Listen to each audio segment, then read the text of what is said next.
बिस्मिल्लाहिर्रहमानिर्रहीम। अस्सलामु अलैकुम वरहमतुल्लाहि वबरकातुहू। नहमदुहु व नुसल्ली अला रसूलिहिल करीम। अम्मा बाद। क्या कपड़े बदलने से वुजू टूट जाता है? मोहतरम नाजरीन, एक सवाल पूछा गया है कि क्या कपड़े बदलने से वुजू टूट जाता है। अगर वुजू के बाद कपड़े बदल लिए तो नमाज के लिए दोबारा वजू करना पड़ेगा या नहीं?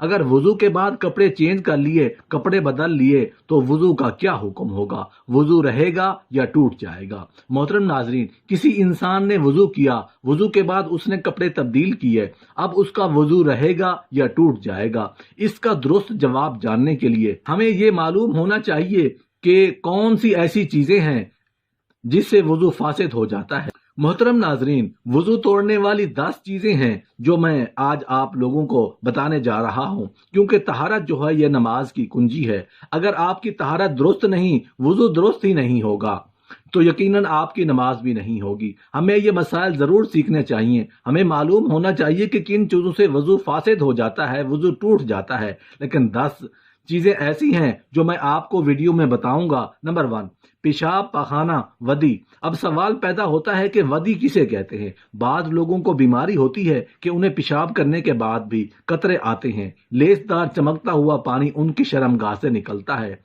और इसी तरह मजी जो शहावत के वक्त जिक्र के सिरे पर लेसदार चमकता हुआ पानी निकलता है, उसे मजी कहते हैं। और मनी निकलने से गुस्ल भी फर्ज हो जाता है और वजू भी टूट जाता है। नंबर 2, हवा खारिज होने से वजू टूट जाता है। नंबर 3, शर्मगाह के अलावा जिस्म के किसी भी हिस्से से बहती निजासत निकले, उससे वजू फासिद हो जाता है। नंबर 4, खाने पीने या इसी तरह कड़वे पानी की बाज लोगों को कै आती है। खाने पीने की या कड़वे पानी की मुंह भर कै आ जाए तो उससे वजू फासिद हो जाता है, यानी ऐसी कै जिसे रोका ना जा सके। मुंह भर कै आना, इससे वजू फासिद हो जाता है। और इसी तरह मुंह से खून निकलना, अगर खून थूक पर गालिब आ जाए तो फिर वजू तोड़ देगा, लेकिन अगर थूक गालिब हो जाए खून पर तो फिर वजू नहीं टूटेगा। उसकी शनाख्त क्या है? अगर थूक जो है वो सुर्ख हो जाए तो उस वजह है वजू, वो खून गालिब आ गया। और अगर थूक जर्द है तो उस मगलूब है, उसकी वजह से वजू नहीं टूटेगा। अगर मुंह से खून निकला और खून पर गालिब आ जाए तो फिर वजू टूटेगा, वरना नहीं टूटेगा। नंबर 5, गफलत वाली नींद सोने की वजह से वजू फासिद हो जाता है। नंबर 6, बेहोशी की वजह से। नंबर 7, जुनून की वजह से। नंबर 8, नशा की वजह से। नंबर 9, बालिग का रुकू और सजूद वाली नमाज में जागने की हालत में कह कह लगाना, जोर से हंसना, कह कह लगाकर हंसा, उससे वजू फासिद हो जाता है। नंबर 10, उज़्व तनासुल का मर्द या औरत की शर्मगाह के साथ इंतशार की हालत में बिला हैल मस करना, उससे भी वजू टूट जाता है। ये 10 चीजें हैं जिनसे वजू फासिद हो जाता है, वजू टूट जाता है। अब ये जो बाज लोग गलत फहमियों का शिकार हैं कि अगर वजू करने के बाद कपड़े चेंज कर लिए तो उससे वजू टूट जाएगा, ऐसा बिल्कुल नहीं है। और इसी तरह औरत के सर से दुपट्टा उतर जाए तो उससे वजू फासिद हो जाता है, ऐसा भी नहीं है। इन चीजों से वजू फासिद नहीं होता। इसी तरह बाज लोग ये सवाल करते हैं कि अगर कोई शख्स गुस्ल करे, बरहना हालत में गुस्ल करे, तो उसका वजू होगा या नहीं? तो उससे उसका वजू हो जाएगा। अगर आज़ाए वजू जिनका वजू की हालत में धोना फर्ज है, जिन आज़ा का, अगर उन पर पानी बह गया, वो फर्ज अदा हो गए, तो उससे वजू हो जाएगा। और अगर वो बाकी ये गलत जो फहमियां हैं लोगों में पाई जाती हैं, उसको दूर करने की जरूरत है। ये 10 चीजें जिनसे वजू फासिद हो जाता है, टूट जाता है। मोहतरम नाजरीन, एक सवाल पूछा गया है कि गुस्ल करते हुए कुली नहीं की, नाक में पानी नहीं डाला, तो क्या फिर भी वजू हो जाएगा? उसके लिए क्या हुक्म है? पहली बात तो ये है कि अगर आपके ऊपर गुस्ल फर्ज था तो गुस्ल के फराइज में से कुली करना और नाक में पानी डालना अगर आपने नहीं करते तो आपका गुस्ल नहीं होगा।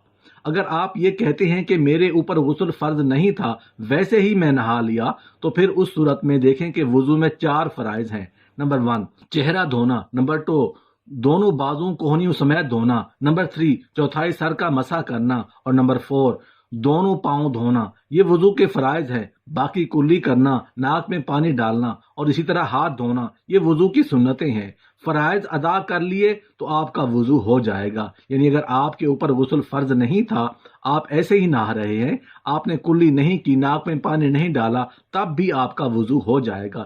ایک اور سوال کیا گیا ہے کہ اگر کوئی آدمی نہا رہا ہے اور جسم کا صابن لگاتا ہے اور اس کا ہاتھ شرمگاہ کو لگتا ہے، کیا پھر بھی وضو رہے گا یا نہیں؟ کیونکہ اگر شرمگاہ کو ہاتھ لگ جائے تو وضو ٹوٹ جاتا ہے. اس بارے میں کیا حکم ہے؟ شرمگاہ کو ہاتھ لگانے سے وضو فاسد نہیں ہوتا. ٹھیک ہے، اس بارے میں علماء کا اختلاف ہے، لیکن شرط یہ ہے کہ وضو فاسد نہیں ہوتا. ایک اور سوال ہے، نسوار لگانے سے بھی وضو ٹوٹ جاتا ہے کیا؟ نسوار لگانے سے وضو فاسد نہیں ہوتا، البتہ بہتر ہے کہ دوبارہ وضو کرے اور منہ کو اچھے طریقے سے صفائی کر لے تاکہ منہ کے اندر جو بدبو وغیرہ ہے وہ ختم ہو جائے. سوال ہے، ایک آدمی قمیض پہنے ہوئے ہیں اور شلوار اتار کر دوسری پہنے اور سطر بھی ننگے ہوں اور وضو باقی رہے گا، کسی کپڑے سے بدلنے سے وضو فاسد نہیں ہوتا.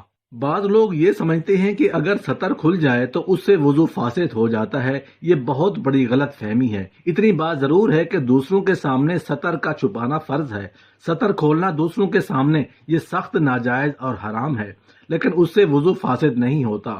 وضو آپ کا بالکل درست ہے، آپ نے کپڑے بدل لیے، آپ اسی وضو کے ساتھ نماز پڑھ سکتے ہیں. سوال کیا گیا ہے، میں نے وضو کیا اور پھر میرے بچے نے پوٹی کر دی، تو کیا بچے کی پوٹی دھونے سے وضو ٹوٹ جاتا ہے؟ وضو نہیں ٹوٹے گا، البتہ اگر بچے کی صفائی کرتے ہوئے اگر ہاتھ پر کوئی نجاست لگی ہے تو صرف اسی نجاست کو دھو لیں اور ہاتھ وغیرہ پاک کر لیں، وضو آپ کا فاسد نہیں ہوگا. اگلا سوال ہے، نوز پن پہن کر وضو ہو جاتا ہے کیا؟ نوز پن اگر کسی خاتون نے پہن رکھی ہے تو اس چیز کی احتیاط ضروری ہے کہ جب وہ چہرہ دھوئے تو نوز پن کے نیچے جو جلد کا حصہ ہے وہاں پر بھی پانی پہنچ جائے. اگر وہ جو جگہ خشک رہ گئی تو وضو نہیں ہوگا. ٹھیک ہے، وضو میں چہرہ دھونا یہ فرض ہے. اور اگر انگوٹھی وغیرہ کے بارے میں بھی سمجھ لیجئے، انگوٹھی ایسی ہونی چاہیے جس کو حرکت دی جا سکے. وضو کریں، ہاتھ دھوئیں تو انگوٹھی کو حرکت دے لیں تاکہ جلد تک پانی پہنچ سکے. اسی طرح کوئی بھی چیز پہن رکھی ہے تو اس کو حرکت دیں تاکہ جلد تک پانی بہہ جائے، وہاں پر یہ احتیاط ضروری ہے. سوال ہے کہ وضو کے بعد مرد تو شہادت کی انگلی کھڑی کر کے دوسرا کلمہ پڑھتے ہیں، کیا عورت بھی ایسا کر سکتی ہے؟ بالکل، عورت بھی کر سکتی ہے اور اسے بھی یہ ضرور حاصل ہوگی. سوال ہے کہ جی کیا ننگے ہو کر غسل ہو جاتا ہے یا کچھ کپڑے پہن کر غسل کرنا چاہیے؟ دیکھیں، سطر کا چھپانا یہ فرض ہے. اگر آپ کھلے میں غسل کر رہے ہیں تو وہاں پر سطر کا چھپانا یہ فرض ہے.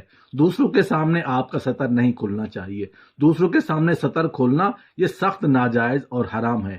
اگر غسل کر رہے ہیں، پورے کپڑے اتار کر بھی آپ غسل کرتے ہیں تو آپ کا ہو جائے گا. ٹھیک ہے، ویسے بھی واش روم وغیرہ میں غسل کرتے ہیں تو وہاں پر آپ اس چیز کی ضرورت نہیں ہے کہ آپ کپڑے اتار کر بھی غسل کر سکتے ہیں، تو غسل آپ کا ہو جائے گا. سوال ہے کہ ہاتھ یا پاؤں کے ناخن کاٹنے سے وضو ٹوٹ جاتا ہے یا نہیں؟ ہاتھ یا پاؤں کے ناخن کاٹنے سے وضو فاسد نہیں ہوتا.